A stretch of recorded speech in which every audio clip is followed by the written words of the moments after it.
G'day and welcome. Today we're taking to the skies. We're embarking on a gentle journey above a truly remarkable place. It is a city where history and nature live side by side. We are floating high above Richmond, Virginia. From this vantage point, the world below slows down. The usual hustle and bustle of city life fades into a quiet hum. Here, suspended between the earth and the endless blue, we can see the city not as a collection of streets and buildings, but as a living, breathing entity. As we drift closer, the city's skyline comes into focus. It is not a forest of towering, aggressive skyscrapers. Instead, it is a more considered collection of structures. The SunTrust Center, now known as Truist Place, stands tall. Its distinctive shape is a modern landmark against the Virginian sky. Look at how the structures are arranged. They cluster together in the downtown area, creating a dense core. This core then gently gives way to the lower-rise buildings of the surrounding neighborhoods. You can see the architectural styles shift from one building to the next. It is a visual history book, written in glass, steel, and stone. Now let us turn our attention to the city's most prominent natural feature. It is the magnificent James River. From our aerial viewpoint, it is a wide, shimmering ribbon of silver and blue. It winds its way through the very heart of Richmond. The river is not just a body of water passing by. It is the city's lifeblood. Look there, at the rapids of the Fall Line.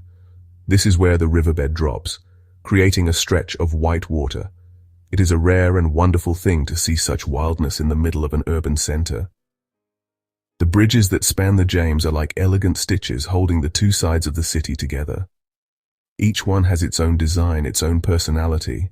From our lofty viewpoint, one of the most striking features of Richmond is the sheer amount of green. The city is dotted with parks and wooded areas. They are like beautiful verdant islands in the urban sea. Let's drift over one of the largest of these green spaces, Maymont. It is a sprawling 100-acre estate. From the air we can see its elegant gardens, its rolling lawns and its tranquil lakes. Now, look towards the river again to Belle Isle. It is a large, wooded island sitting right in the middle of the James. A pedestrian bridge, suspended beneath a road, connects it to the mainland. From above, the island looks like a wild, untamed piece of wilderness. It is a place of rocky outcrops, dense forest, and quiet trails. Today, it is a sanctuary for both wildlife and people seeking an escape from the city.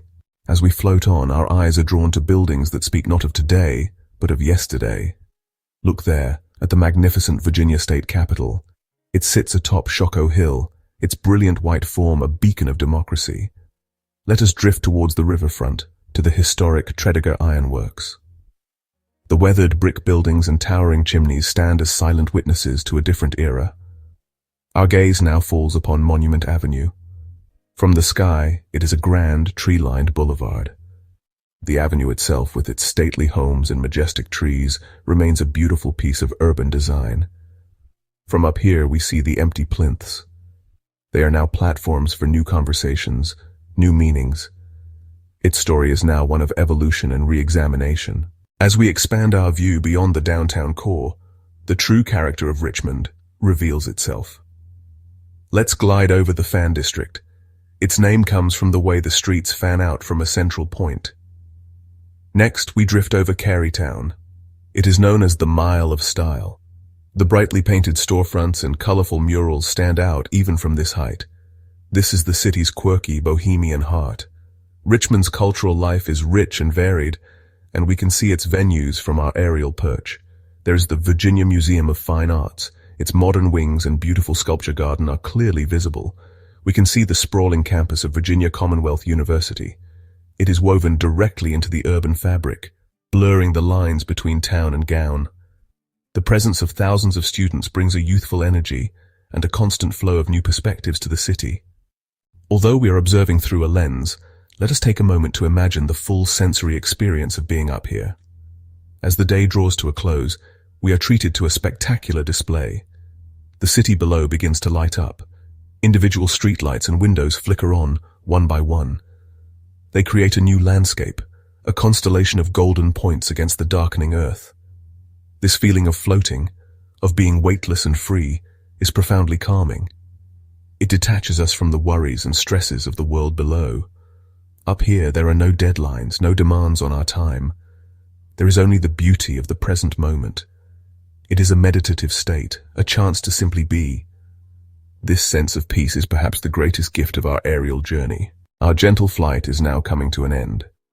We begin our slow, graceful descent, returning to the world below. But the perspective we have gained will stay with us. We have seen Richmond not as a busy, complicated place, but as a harmonious whole. We have seen the elegant dance between its human-made structures and its enduring natural beauty. From the sky, Richmond reveals its true essence. It is a city of resilience.